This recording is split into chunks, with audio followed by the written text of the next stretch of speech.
advising an elderly man on a hospital bed in an uninspired, cheap room. He has 2 chairs by his bed, a wardrobe, a small window with generic curtains, and a television that goes unused on a table with its back to the audience that acts more like a shelf collecting odd things. A door is downstage right. A woman in a nurse's uniform is standing at the wardrobe, marking on a clipboard, preparing medications. The elderly man speaks softly, for the most part, weak, and has an oxygen machine. Mr. Williams, I got your nighttime meds ready for you here. How are you feeling this evening?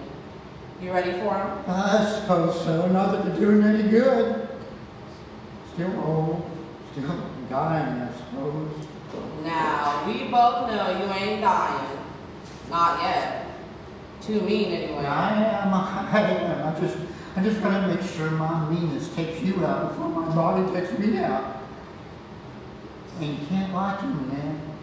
You shouldn't. You're not paid to anyway. We both know I ain't doing my best these days. Well, we don't have to talk about that, Mr. Williams. You gotta be excited for tomorrow. Tomorrow's another day. Yes, but your family is visiting. Don't you remember? For Christmas. Maybe we'll get snow this year, too. The weatherman is calling for a chance of it. Y'all like watching snow, don't you? I sure hate driving in it myself, but it is pretty. Maybe it will snow so heavily that we'll be held over again. You'll be blessed with even more time with me. No, I wish you wouldn't. What? Keep me over? You want to get rid of me that much? Family. Christmas don't matter anyway, not at my age. Who cares for snow? Now, why do you say that? I know you love your family. And George is getting so big. He'll be hitting double digits before too long, you know. That's a special age. So much wonder. And Christmas doesn't have to be about you, you old fart. It is about George. You want him looking back at these days and thinking of you on Christmas. His mean old papaw had a heart for him despite his crankiness.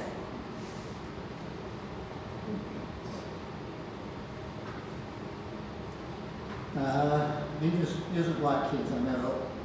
What's he gonna look back on? An old man in a bed with plastic tubes running down his nose, pissing in a pot because it's easier than the luxurious bathrooms of Harvest Healthcare.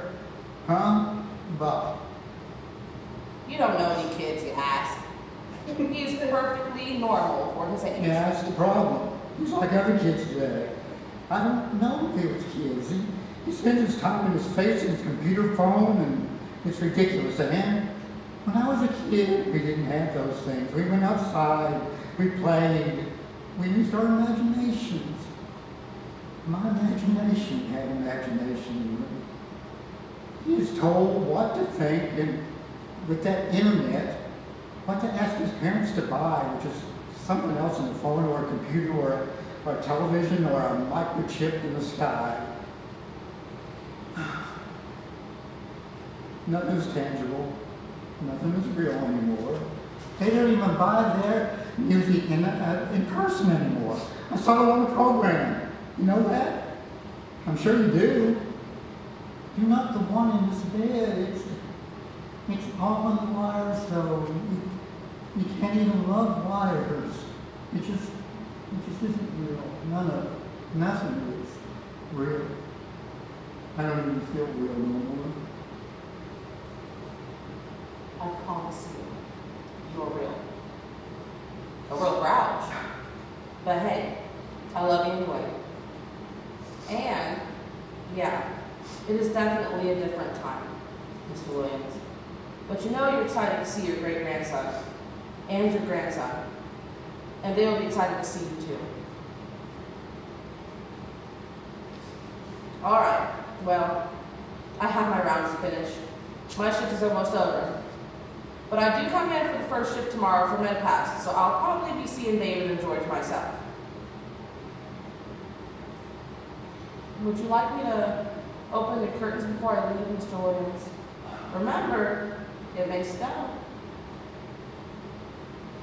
So, if I do, You'll be able to see it. No, before bed. ma'am, I've seen snow before. Stage lights darken with Nurse Sam, and Nurse Sam exits. Lights rise off stage, left on the apron, on a father and his younger son who is on the phone passionately discussing work, while the boy is obviously bored next to him. The two are dressed for winter and waiting outside Harvest Healthcare. The boy has a backpack on and is holding a game system in one hand, playing it, while a weird-looking stuffed monster is in his other, dangling it carelessly. Where the hell have you been? I've called 4 times. All right, we need to get this campaign off the ground. The toys didn't sell nearly as well for the holiday rush as we planned. We sank a lot into this launch in hopes it would spawn multiple products over the coming years. We sank enough to really piss off the investors when our quarterly numbers are released. Unigreg will be looking for someone to fire for show. Hell, with these numbers, we deserve it. Best case scenario, we stick to our guns and promise profit in the coming years as a planned agenda. Big things. We need big things in the future to make this flop look expected. A slow rollout, a tease. We need a franchise to spawn from these things. Also, we need to rebrand slightly, modify designs and something new, or stores will either stop buying or these stupid toys will end up on shelves in the bargain outlets where they go to die. We, Max, you and I and the team, we cannot let our products be bargain outlet shelves. If certain kids start carrying them around and people see them in those types of stores, it'll hurt our image. It'll hurt the company's image.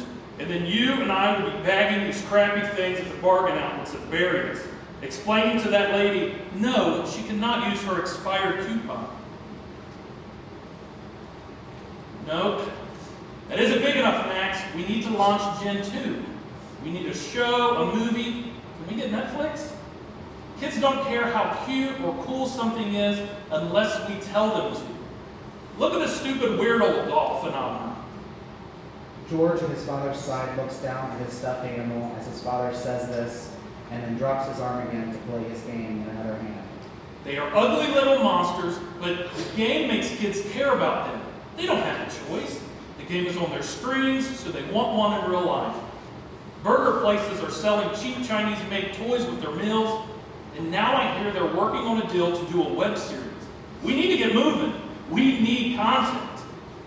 Well then, we're just going to have to close the holiday break short, I guess. George looks up at his father at hearing this, then going back to his game, more visibly upset. Get the team together and tell them we need to come back before the new year, so we can prepare with a pitch and a concept with the new year. If we are lucky, kids will forget about their Christmas toys after our launch, and we will have time to throw product on the shelves before school year is over. When they're talking and show and telling, we can't wait. If we wait, we enter the season late, and we sacrifice the chance of salvaging this mess. As for the current stock, actually we need a wow factor of a new release to launch, and we don't want these things lingering on the shelves showing our ineptitude or risk the bargain bin hell. Pull them. No, do not donate them. We want people buying the new ones, and the last thing we want is for our products to look like charity case dolls, and those people aren't our target audience anyway. Yes, we want every kid wanting them, but we can't make them so accessible. Their wanting doesn't mean they will get, and it will only cause demand to shoot up more. No! Shipping across seas is too expensive. Stop thinking too hard about it. We aren't a charity, and I don't care about those kids. I care about mine and yours and our abilities to send them to school. Third world countries aren't going to take a break from their hardships and carrying water on their heads to buy their children our next product launch. Just dump them silently. Take them to the heat or an incinerator so we can do this right. And do not forget, any rebrand we do has to also incorporate our first attempt, or the stockholders and everyone else will never buy into this bullcrap.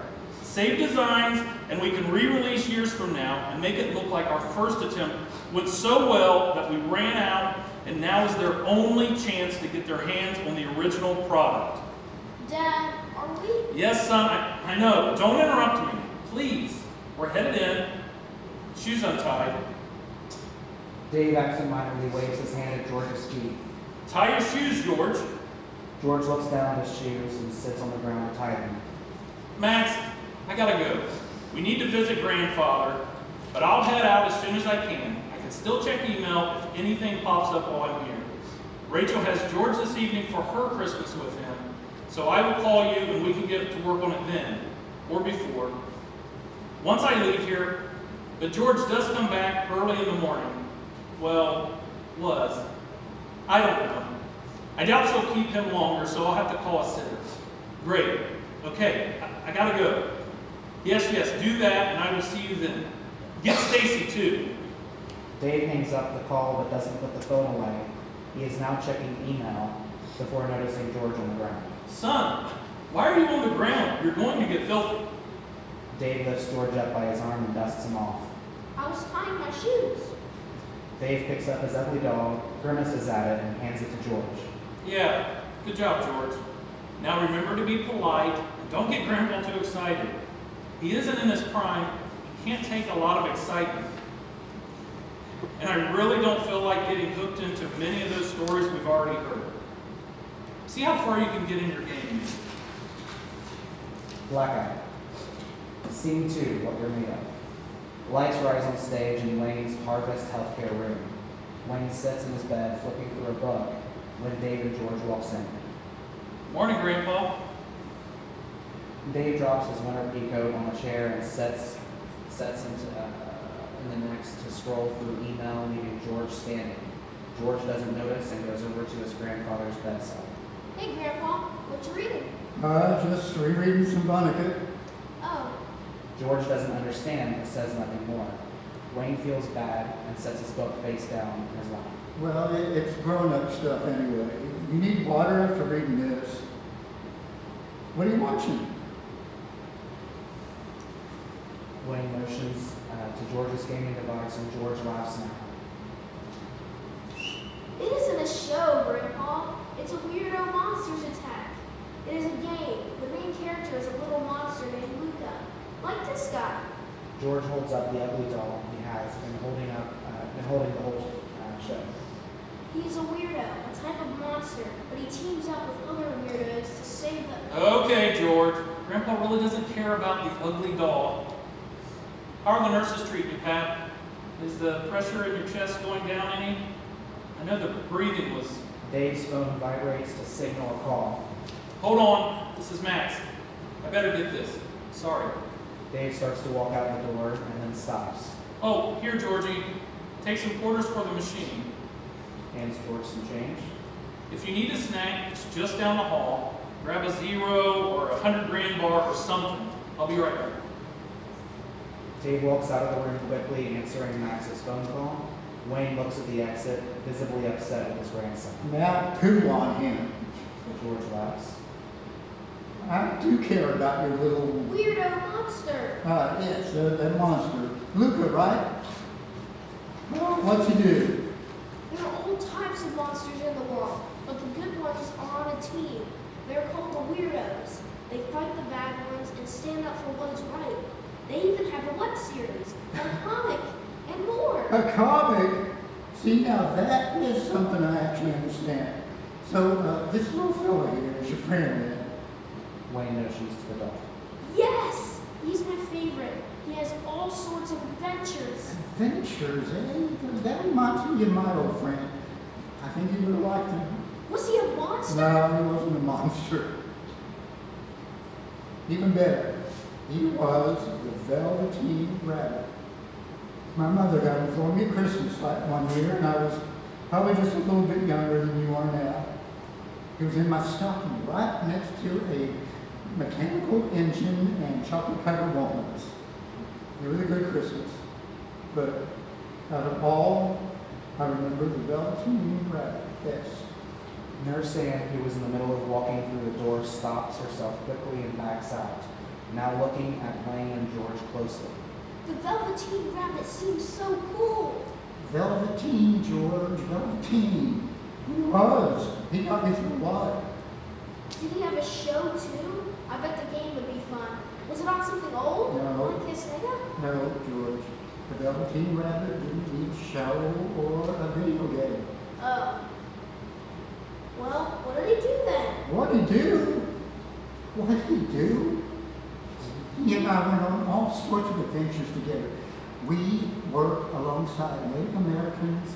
We fought bad men out west and were hurting the travelers across what would become America. And we even rode lions together once. No way. You're lying. Dad never mentioned lions. Well, we did. Your father doesn't know anything. We just did this all from my bedroom and the backyard and even the woods behind the house. How did you do all that from there? It wasn't pretend, was it? Pretend? What's pretend? We were real. We could do anything we wanted. Like fight bad monsters? Yes, in fact, we did fight monsters. Well, kind of. One time we fought against bad pirates. They were after a hidden treasure that did not belong to them. And we were out to find it before they could take it away. But we ran into some plenty of trouble along the way. George sets his game on the bed by his grandfather and leaps up by his feet to sit face down. Tell me more. What did you and Velveteen Rabbit do? Well, we had to face them and pirates ourselves. Were they very mean pirates? Here, Wayne pulls out a wooden sword from underneath his covers. you'll need this, of course. The center flat walls move out and off stage, and the panels on each side of stage left and stage right that meet in the middle, which are hinged toward the front, roll out, upstage, and go flat against the sides of the stage. Stagehands in black clothing and pirate hats come on and roll away the TV stand, chairs, and dresser as George watches them. The stagehands should be ages 9 to 14. The bed stays. The mid-stage curtain opens to reveal the rest of the stage, which was a backdrop of a beach and the sandy shores with trees. The front of the pirate ship peeks halfway out from stage left as a painted flat, and cutouts of palm trees are positioned in places before the backdrop to create a 3D storybook pop-up effect, and at which the bed remains down the stage left. We're on a beach? Yes, now, go on. Don't forget your sword. Oh, Velveteen Rabbit. George hops from his bed, now carrying the sword and his weirdo monster. And don't forget to check under my bed. The boy is excited and quickly throws back the bottom of his sheet and pulls out a chest, which opens to give him a pirate coat and hat. Grandpa, these are so cool. Can I wear them? Well, you're a pirate, aren't you? Yes, well, a good one. Of course, you and Velveteen Rabbit need to go and find the treasure before the dreaded pirate Flintlock, who is your mortal enemy and corrupt pirate king. You oppose him, and he has many allies molded to be against you. The stagehands return from all corners of the stage, this time with wooden swords. There they are. They already found you two. What do we do, Grandpa? Fight, Georgie, fight. Come on, Velveteen Rabbit. 2 pirate stagehands come at George, and George runs under their swords and behind them, now having all pirate stagehands on stage left side of the stage. I don't know how, Grandpa. I've never used a sword before. Yes, you do. What would Luca do? The Velveteen Rabbit is all the team you need. You just need to trust yourself. You're better pilots than these jerks. Give them hell, Georgie. Hold the sword up and let your instincts kick in. Another pirate stagehand confronts George, who blocks the attack with his sword. There is pause. George grins and starts sword fighting the pirate stagehand. I think I have it. George takes down one pirate stagehand and then another. Take that, you evil Scrooge.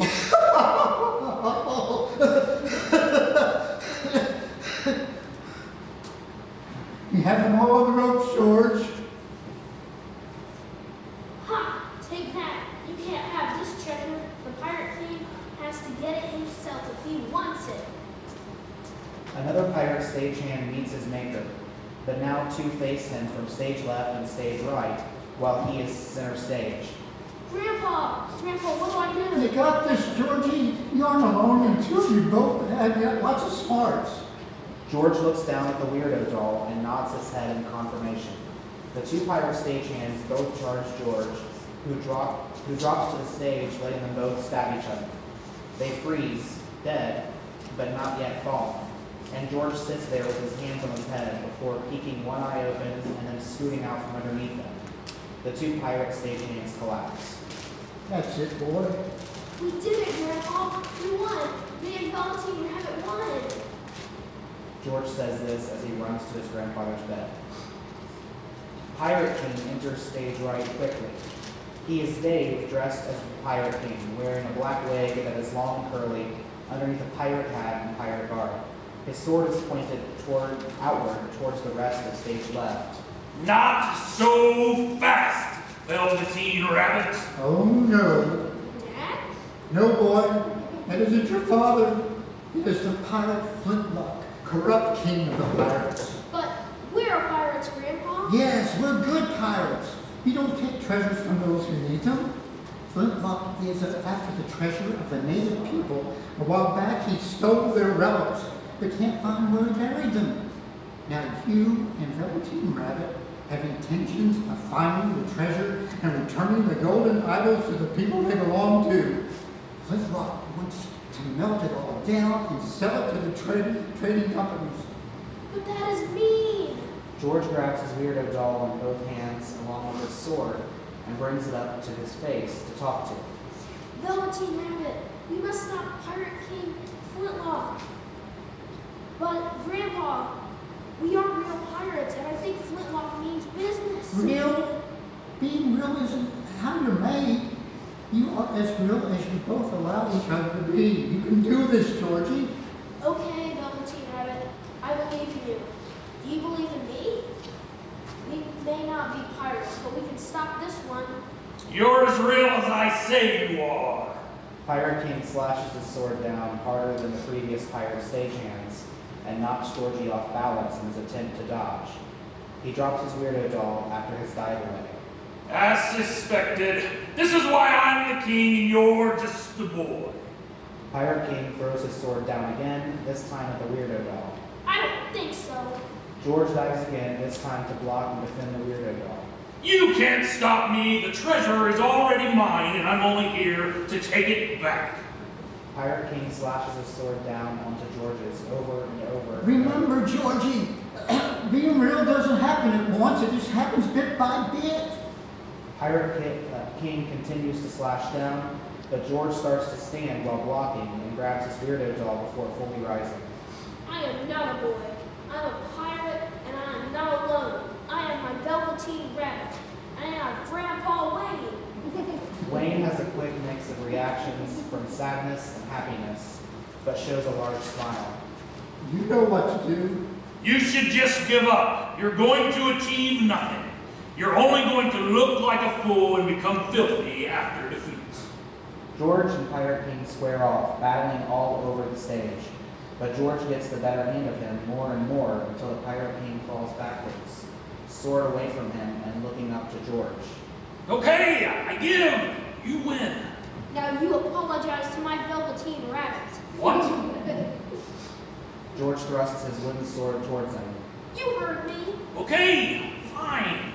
I apologize to the new Pirate King and his Velveteen Rabbit. Okay, good. Now get out of here and never come back. Take what crew you have left and spend eternity sailing the seas without a place to welcome you. And never steal again. The Pirate King starts to rise up and George kicks him in the butt. Hurry! Pirate King yelps and scurries off stage right, where the actor must quickly dress back into the original Dave outfit.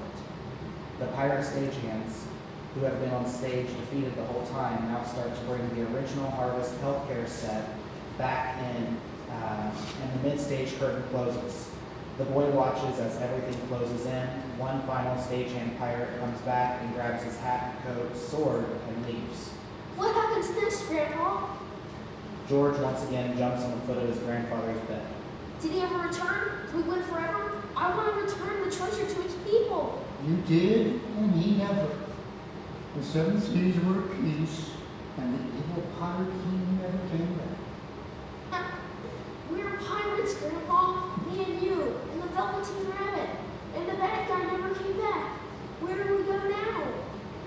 enters the room, passing rudely by Nurse Ann, who was back in the doorway watching everything, and stops in shock. George! Uh-oh. Dad! Blackout. Scene 3, Scarlet Fever. The lights rise on the scene exactly where it left off. George, get off Grandpa's bed. We talked about this. Talked about this? What's this? I'm not dead. Not yet. I know Grandpa, but he doesn't need to be acting like this. Acting like what? Like a kid? Nurse Ann takes a half step in from the doorway into Wayne's line of sight. Kids. I know kids. Wayne nods in his head and winks at Nurse Ann. That's all he's doing. He's just being a kid. And maybe you could learn something from him.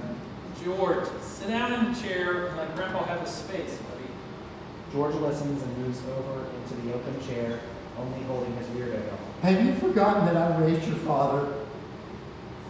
I also raised your aunt. And I played a good part in raising you. Until you started raising yourself with video games. Wayne picks up George's gaming device, still lying in his bed, and holds it up before dropping his arm again. Like this. I'm sure you'd rather just be mindlessly playing this instead of being a kid. As for me, I'm old. I'm not dead. And I've survived a lot of things. Scarlet fever, pneumonia, my breathing. I think I can handle my own against my youngest grandson, laughing and playing. Everyone goes silent. George is looking at the ground. Dave stares at his grandfather, unsure of what to say next. Nurse Ann breaks the silence. Hey, I just wanted to check in. I know you've been feeling a little better here in the past few days and don't really need me. Nurse Ann passes Wayne a knowing look to give him some slack with Dave. I still just wanted to check in. It looks like you're in very good spirits today. I'm glad Dave and George can visit with you this Christmas. I know you have gifts for them. Did you want me to get them for you? Yes, Merry Christmas all. Wayne stops looking at others, shaking his head, and looks toward the foot of his bed.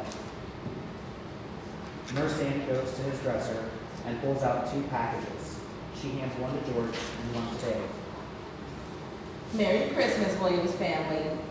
I do have to make rounds since this one's up and at it well today. If you need anything, please let me know. Thank you, Anne. Yes, Ann. Thank you for everything. Going to leave, Ann turns around and stops. Actually, Dave, can I get your opinion on a harvest help program I've been working off?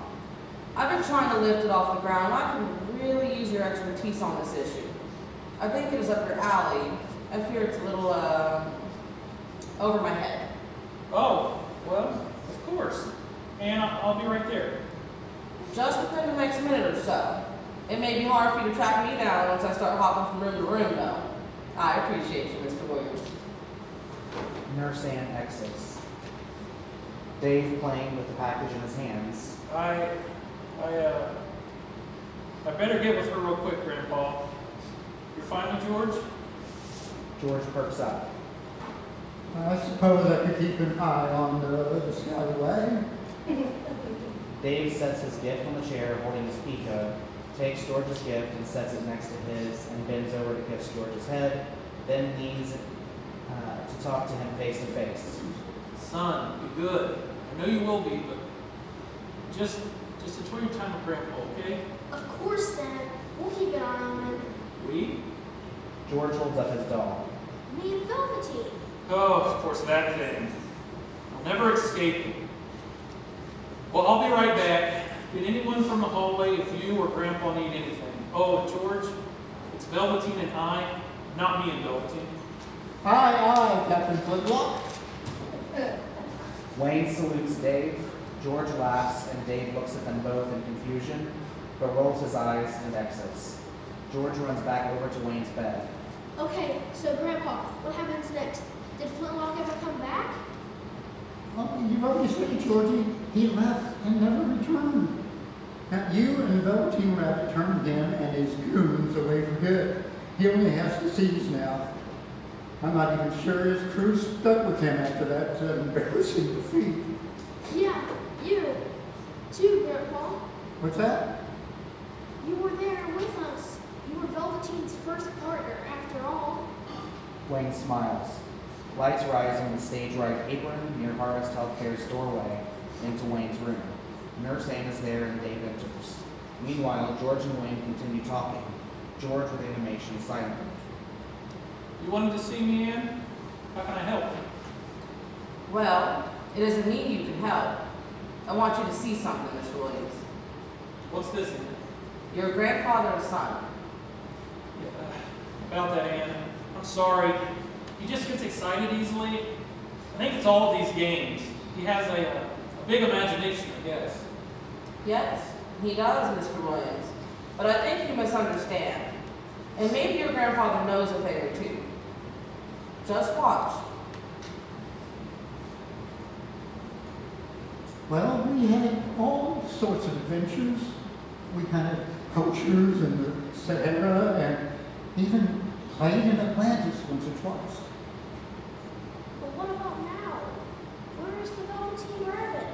You don't get adventures anymore, do you? Well, I do still adventure because I once did. Nobody can take away my adventures because they're still with me. Sometimes I dream about them when I'm sleeping, and I go to bed tired and weary, and my breathing acts up, but then be running through a field next. As a Velveteen, I saw him once or twice after our adventure, so, well, I believe, at least, I hope so. He's out there as a real rabbit, going on adventures with other people. Yeah, I don't think we need a bed or dreams to adventure. And that thought makes me happy. Knowing he's real and adventuring with new boys is a blessing. I allow myself to believe. Boys like me? I believe he's lucky enough to have someone as courageous as you, Georgie. I hope so. I want to go on so many missions with him. There are bad guys everywhere. Exactly. There's always a mission around the corner. Anytime you start to become sad because the adventure's almost over, become excited that you get to plan the next. And what is next, Grandpa? Well, next, well, I suppose the next time we're hiking through America and found wonders of our own, camped out in a little town. A circus, George. It was massive, with a huge tent at the heart of it all, and little tents and buildings all around it with various acts. The tent was erected with a gigantic pole with a big axe performed under the red and white stripes that attracted families from all over and let them know all the odd wonders of the earth were in town. And for a quarter, they could encounter such exotic bewilderment. Did you and Velveteen join the circus? No, I don't think they wanted us around very much. Well, some of them did, in their least. You see, the circus was controlled by the evil ringmaster, who only cared about the crowd cheering him on, who didn't want other people to overshadow him. So he bullied his own troops, and he wasn't very nice to the animals either. Velveteen Rabbit and I couldn't stand for that, of course. He sounds horrible, Grandpa. Who could hurt animals? Oh, he was, Georgie. No way. But what could you and Velveteen do? He had a whole circus of animals and strong men. Can't you know, Georgie? He didn't, and it wasn't easy. But the good guys have to win, right? We slipped in through the backside, and we pretended to be part of the circus. I bet that was silly. Were you a clown or something? Can you jump about it? We did it with a bit of magic. Circus music plays. Wayne pulls out the classic magician's wand from under his covers.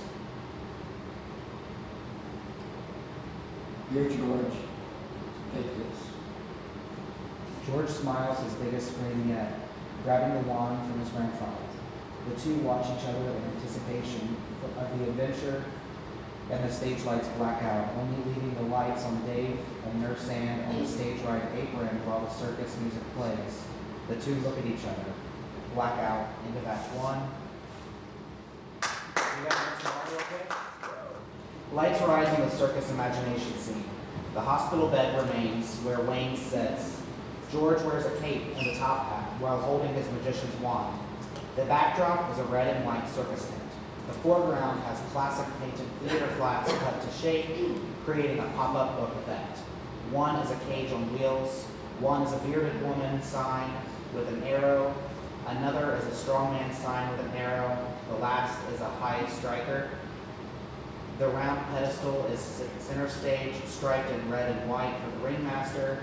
Dave and Nurse Ann continue to watch from the apron as the action unfolds. We're in, Grandpa. We snuck inside the circus and nobody noticed. Oh, wait. I forgot. We had our rabbit on our hat. Are you okay, Velveteen? George voicing Velveteen and moving him up and down in imitating speech. Are you okay, Magician George? Yes, you did a fine job, Matilda. Grandpa, this place is so cool. I can't imagine what is it like with people in it all cheering on the acts. I wonder if there are any monkeys or lions. Unfortunately, no, Georgie.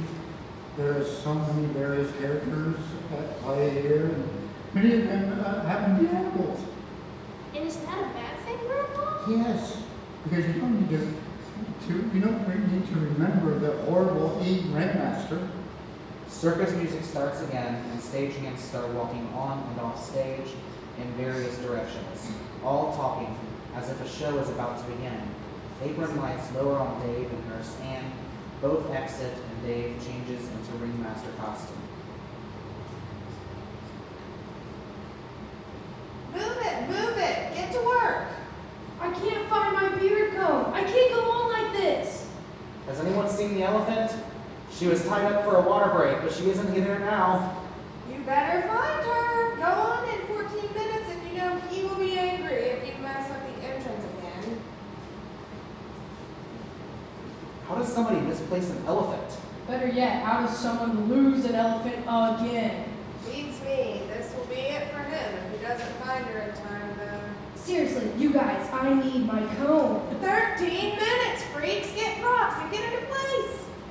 Oh my gosh, Grandpa. Things are so busy. The show is about to start. Now, I think I see guests coming in the circus even. What do we do? I can't believe there's a missing elephant. And did you see the bearded woman? Now, I believe so, yes, which means the ringmaster is somewhere around. Keep your eyes open. Is he easy to miss? How will I know when he's here? What should I be on the back? What should I be on the look for? The ringmaster enters, who is Dave, in an over-the-top costume with a sequin tailcoat and top hat, and quickly walks up behind George. George, be mindful. Of course, I'll be very careful. Excuse me, but I do not seem to know you. I can't imagine I would have hired a magician so unremarkable. Did I hire a mute? George! George takes a long look at Wayne, and then they both nod in agreement. Well, let me see here, sir. I must have left my papers around here somewhere. George feels the outside of his pockets, checking everywhere, and stops at his right front pocket. Yes, here it is. George pulls a long collared bandana out of his pocket that turns collars as he keeps going, with different silk bandanas knotted together. Yes, I'm sure it's in here somewhere. George continues to pull out the cloth until it ends. At the end, it is attached to a piece of paper. George snags the paper and holds it up proudly. There we go. My papers. George hands over the paper to the ringmaster and starts collecting the collar fabric from the floor and stuffs it into his hat and places it onto his head. As you can see on my check stub, I'm employed by you, and it is made very obvious by how little you actually pay at the bottom right corner. George points out the bottom right corner to ringmaster. See? Right there. The stagehands all stop and gasp at the offense, and all start watching the two intensely. Wayne belly laughs and coughs a little. Excuse me! You have a problem with our policy? Maybe you'd like to speak to our HR department. Bring out Cinnamon! Stagehands gasped again and then long beat. Where's the crocodile? Someone bring me Cinnamon! True. Are we all sick of being mistreated by this so-called ringmaster? Are you sick of being treated like animals and the animals being treated like ants? I say we show him what his worth really is. Get him, Georgie. Fine. I don't need Cinnamon. You, man, woman. Yes, you, the burly, bearded person in a dress.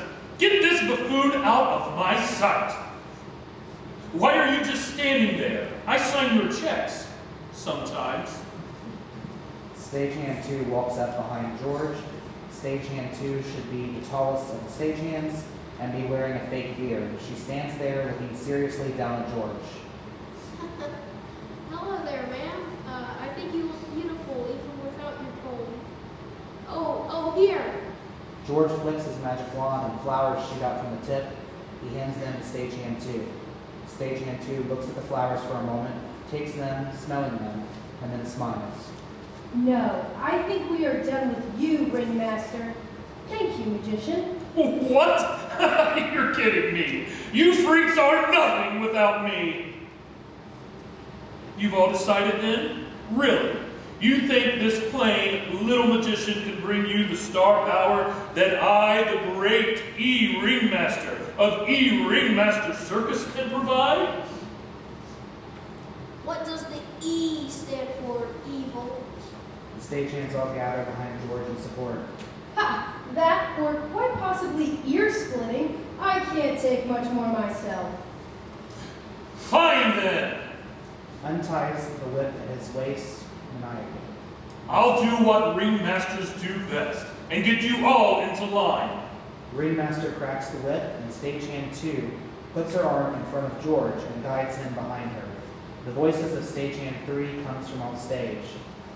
Hey, guys, I found the elephant! We're coming in! Elephant sounds.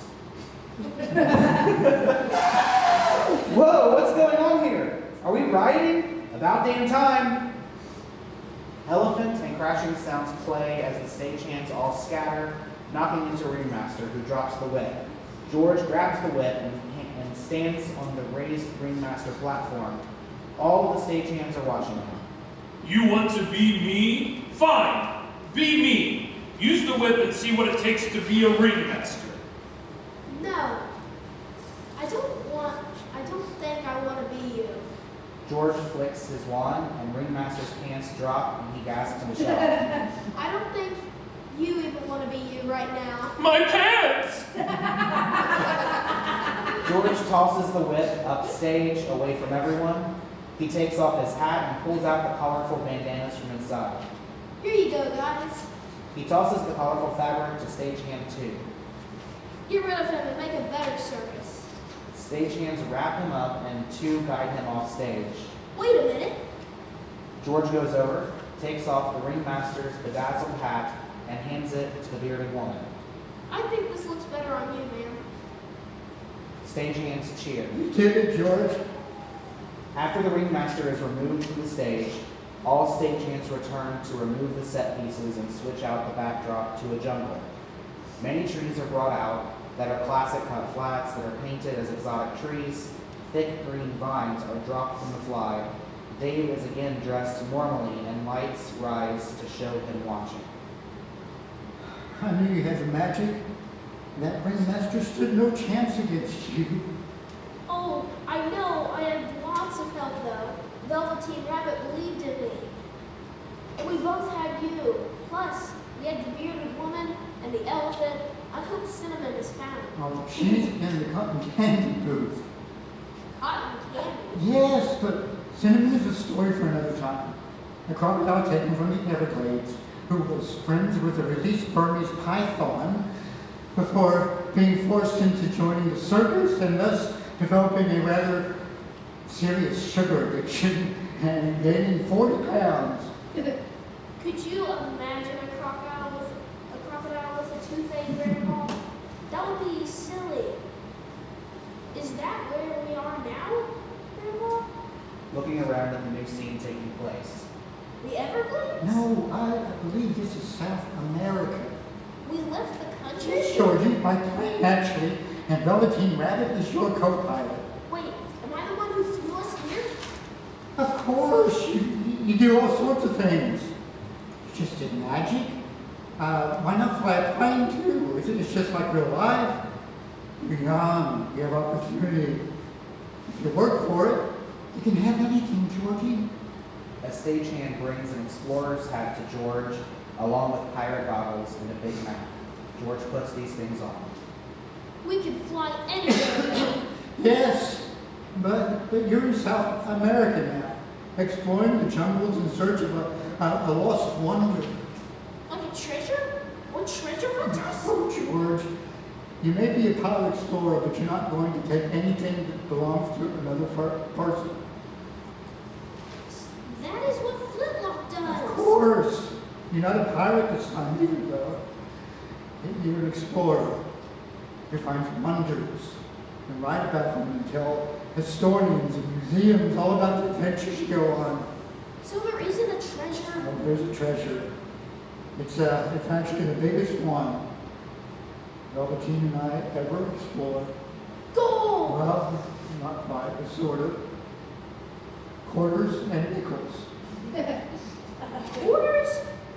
Well, that doesn't seem very impressive. And francs and pesos. So is it a lot of coins? Yes, but you underestimate the value of a coin here. Not only does a quarter add to other quarters and grow into much larger prize, but a coin you can also buy with a wish. A magic quarter? Kind of. Have you ever thrown a coin into a wishing well or a fountain? Yeah. I never got my dog though. Well, some wishes land a little later than others sometimes. Where do you think all those coins go, though, Georgie? I don't know, Grandpa. I got in trouble once for trying to reach into one once. I was trying to grab the coins. I was little then. Oh, the legendary Casca Dorado collects them all. It is a water fountain, Georgie. When a coin is tossed into a fountain and a wish comes true, it lands in the water and it flows until it goes over the waterfall. Cascada Dorado. The pool below is massive and holds nothing but coins from all over the world, from wishes made true. That's a lot of coins. How deep does it go? Nobody knows. Nobody's ever found it and lived to report back to the rest of the world. Only few have come close enough to survive and tell other bits and pieces of the legend. So we have to find it and tell everyone else about it. Yes, Georgie. We do the work and take notes for historians. That's how they tell everyone about the forgotten magic of the world. Magic that will follow he who discovers it forever. Because the second part of the legend goes that anyone who touches the waters of the pool of the waterfall will be blessed forever with good luck. But then, what happens if everyone knows? Won't people try to steal the treasure? Well, if they do, the wishes are taken. That's why it's important that someone like you finds it instead of a rival. A rival may not understand the seriousness of the matter, and instead do what is selfish and take as many coins as they like. Some even rare, and they cause a person's wish to be lost. Can you imagine a world without all those things happening for people, badly wishing for them? So, if we want the location to continue to be a secret, we have to earn its look first? Let's go, Velveteen. We need to find Cascada Dorado. Yes, off to Cascada Dorado. George opens the map and it covers his face and torso from the audience. He stares at it for a moment, then turns it upside down. He stares at it for a moment longer and then turns it over. Velveteen is the expert cartographer and map reader. Of course. Pretending to discuss with Velveteen. So next? Alright, off we go. George walks off down stage right and into the wings. Wayne watches him. Stagehands dressed in explorer hats and carrying backpacks enter stage left, mid-stage, and go the same way. Oh no! George! George, watch out! George enters stage right, mid-stage, and crosses the stage right and exits. The stagehands follow behind. George enters stage left, upstage, and crosses to mid-stage, stage right by swinging on one of the vines from the platform to another, and then comes back out stage left, downstage. At the same time, stagehands come out from stage right, downstage.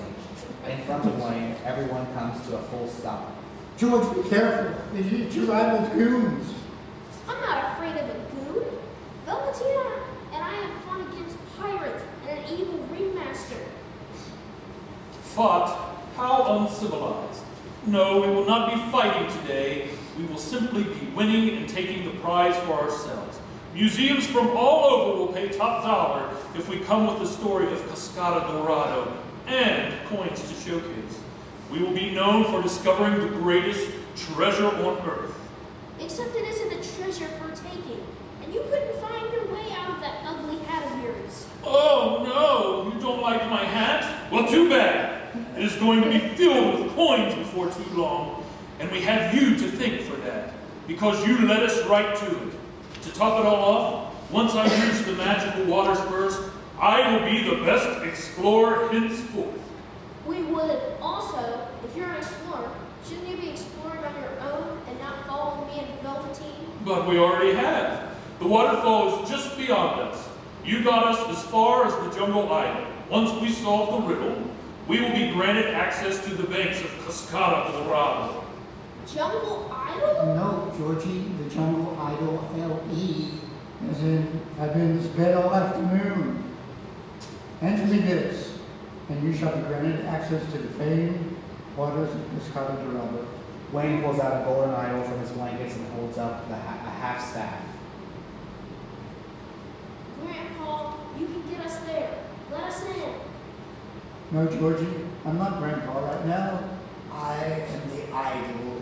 You must earn this. There is nothing more I can do for you. You've been advertising all evening, and you must now depend on your imagination. I can't do this without you. You're my partner. Georgie, I am not your partner. I'm going to be around. I'm not going to be around forever. Your partner is Velveteen. You must adventure on your own now. It is your turn. Also, only 2 people on each side may attempt access to the Cascada Dorado.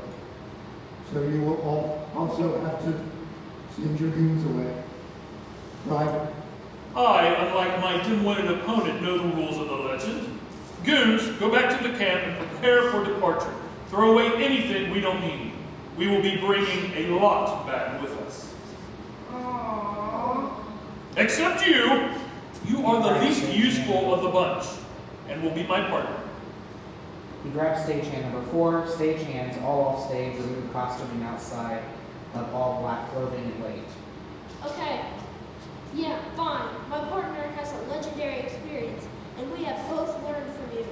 How do we get across the Cascada Dorado?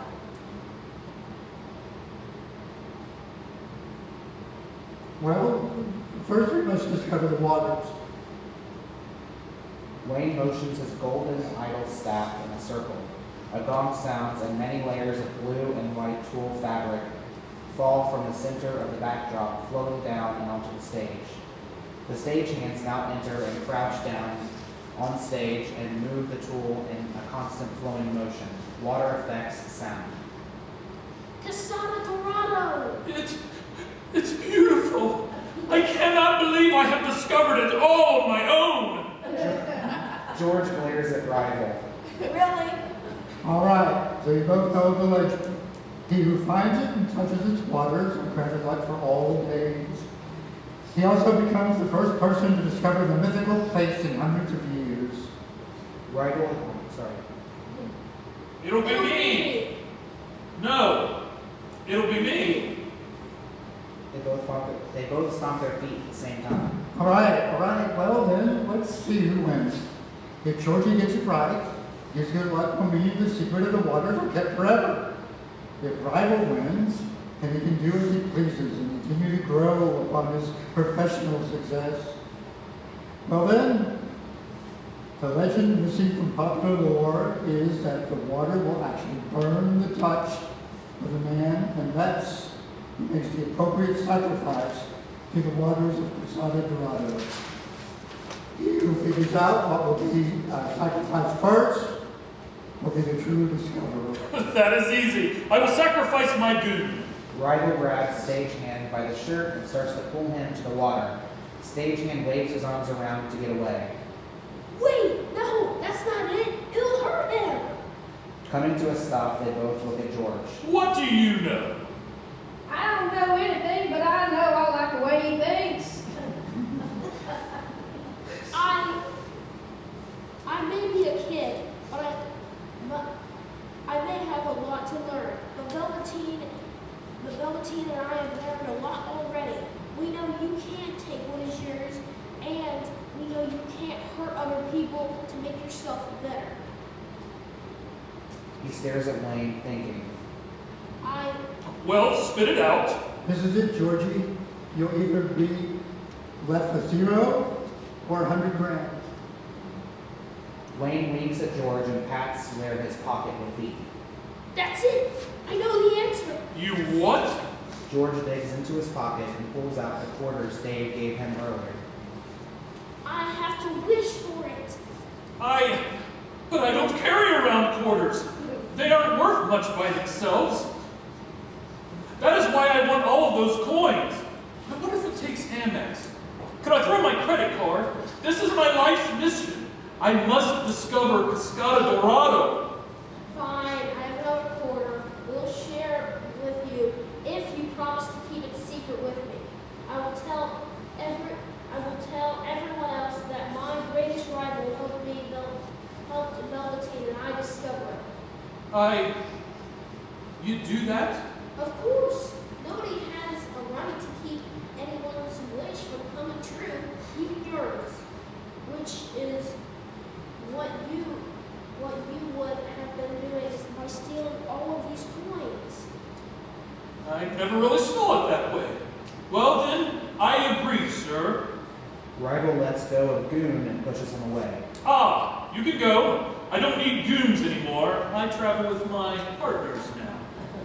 George looks accusingly at Rival, who is now smiling until he realizes he is being rude and his smile falters. Ah, yes, sorry, goon. Rival dusts off Stagehand and then pats their head. Your services are no longer required. I appreciate you wholeheartedly and want to thank you for serving Rival Explorer Incorporated. You may feel free to use me on any resume where you are looking for goon work, and I will tell them you were a little better than subpar. Rival pushes Stagehand into the wings of stage left and then looks to George, smiling, seeking his approval. I guess that is better, but we still need to work on it. Rival and George shake hands and then George hands him a quarter. Let's toss it in at the same time and see if it works. Okay, to the count of 3. 1. 3. Wait, do you mean from 3 or to 3? 2, 3. I've only been gone 5 seconds and everything's falling apart. I think you may be right. Let's do 2, 3. 1, 2. Do you think I should apply for Starbucks? What? You said you'd serve as a reference for my goon work. Can I use you for a reference at Starbucks? Does that count? I've only ever applied for work for you. I mean, I'll give you free scones. Yeah, yes, whatever. Apply for Starbucks. I will serve as reference. Now, will you please leave? George and Rival look at each other, then off to stage left, and then back to each other, wondering if Stagehand is gone. Okay, then. And what of the scones? Ugh, what of them? Rival starts to get mad, but then thinks for a moment. Ah, yes, I actually think so. You'll have to make sure they're chocolate chip, though. I hate blueberry. Thank you. Thank you. Looks toward George, who looks very confused. Oh, yes, Goon. Goon, are you still there? Yes. What would you like from Starbucks, George? Nothing! Oh, never mind then. Alrighty, I'll make sure they spell your name right on the cup. Okay, 1, 2, 3. They both flick their quarters into the water, and LED light bars from behind the tool light up, making it glow. Magical sounds play. Woo! I did it all on my own! We did it! We! Yeah, that's what I said. Straightening his jacket and clearing his throat. Why do you feel the need to be correcting me all the time? George shaking his head at rival, but then smiling. Grandpa, we did it, Grandpa! Looking over to Wayne, George falters a bit. Wayne looks very tired. George runs over to his grandfather and jumps in his bed again. Rival exits. All goons start setting back to Wayne's Harvest Healthcare room. Grandpa, wake up! We discovered Casada Dorado! I'm up. I'm already up. I'm just resting. I never doubted, not for a second, that you two would make excellent explorers. George stands in his grandfather's bed as Dave enters slowly. Where do we adventure to now? George? George looks over, shocked once more. Blackout. Scene 5. When you're real. The stage lights rise. The mid-stage curtain is now closed, hiding all of the imagination scene pieces. The costume is also now gone. The room in Harvest Healthcare is back to normal. Dave stands in the doorway still, while George and Wayne look at him in shock. Hey, Grandpa? George? Me and Grandpa and I were just playing. Sit down, buddy. George sits and Dave approaches Wayne and pats his shoulder twice, leaving it the last time. He looks down to George and looks back up to him after a beat. Dave bends over and hugs George tightly and looks back up to Wayne. Wayne is looking rough and his breathing should be noticeable. He looks exhausted. Tell me about it. what? Tell me about what you're playing. Your Velveteen Rabbit? George lights up excited. You want to hear about the adventures? Dave's phone starts vibrating over the speakers. He reaches for his pocket, pausing, staring at his family, and pulls it out, looking at it. Wayne exasperates his frustration. Dave looks at him and answers. Max? Whoa, Max. Listen, I'm with Grandpa and George. Stop working on the campaign for now, okay? I have an entirely different direction. Looking to George fondly. No, don't worry about it for now. We'll spend the evening with Rosemary, and we will get together in a few days. You too. Have a good evening, Max. Dave hangs up his phone. So, your rabbit?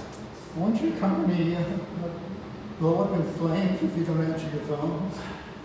I'm sorry for that, really. Sometimes I guess I forget to be here and enjoy all of this.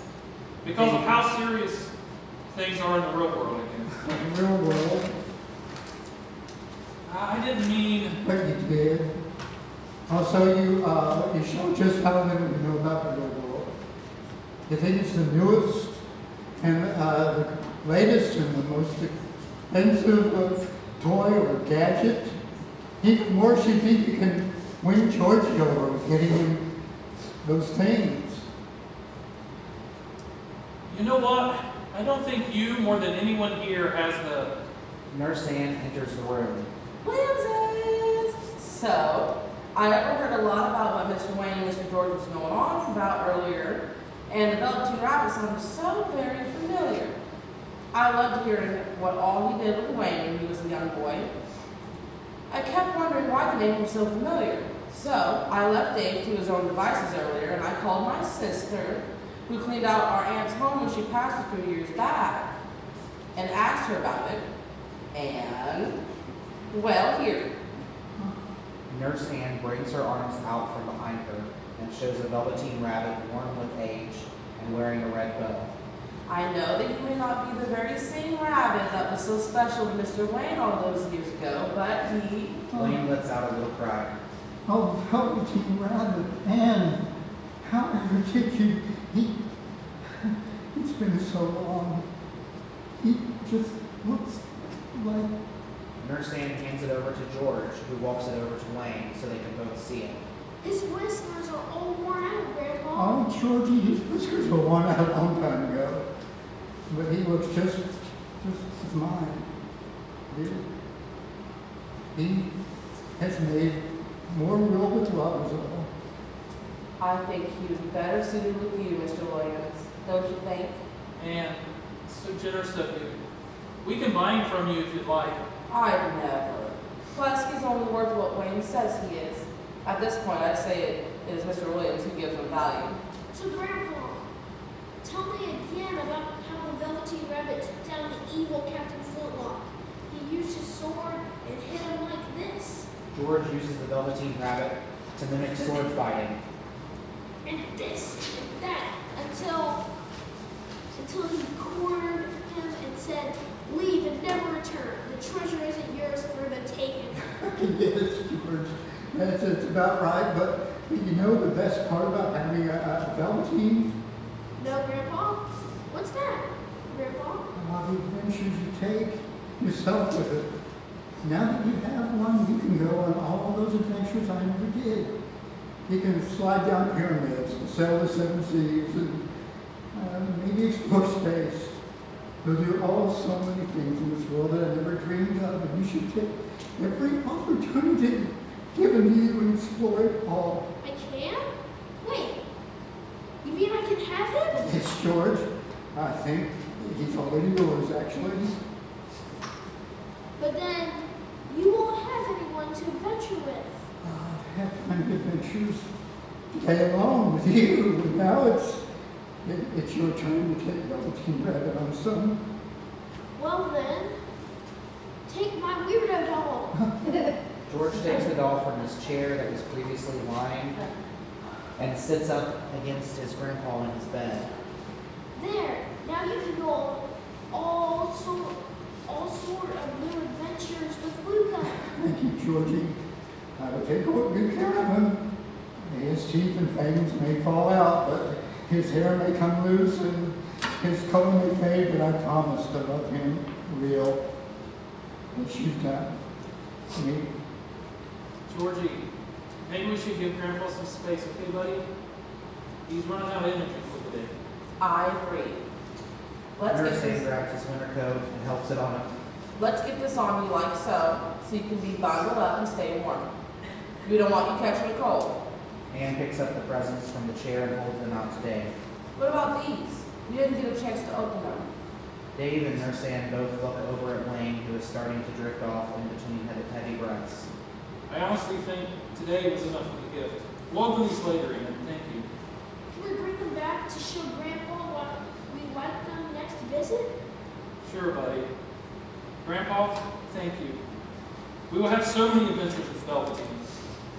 Wayne smiles at them and waves weakly. Do you need anything for comfort? My wish has already come true. Survival and explore. Love you, Grandpa. All right, Williamses. Let's get you out. She notices through the window. Oh, and into the snow.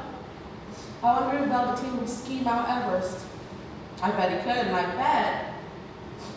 Dave, Nurse Anne, and George all walk through the door and go off stage. He would need someone to help him. Like me. I get to use my pirate sword to steer.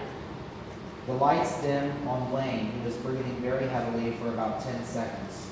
A recording of Nurse Anne plays over the speakers as if it is going off in Wayne's head. Then Wayne replies, "It should be the actor." Real isn't how you are made. It is a thing that happens to you.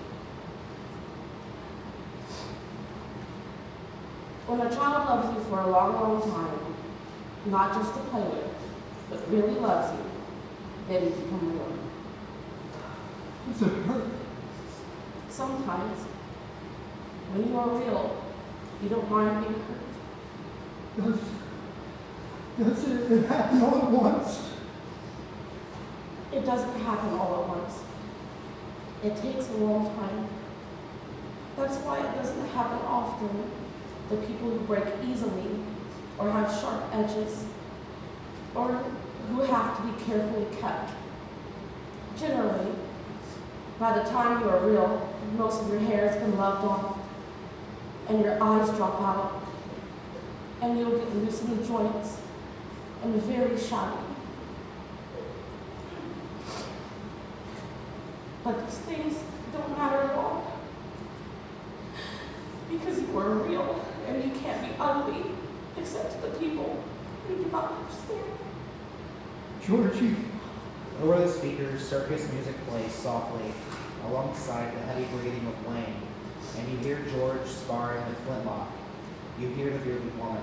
You hear the explorers talking about the magical crown.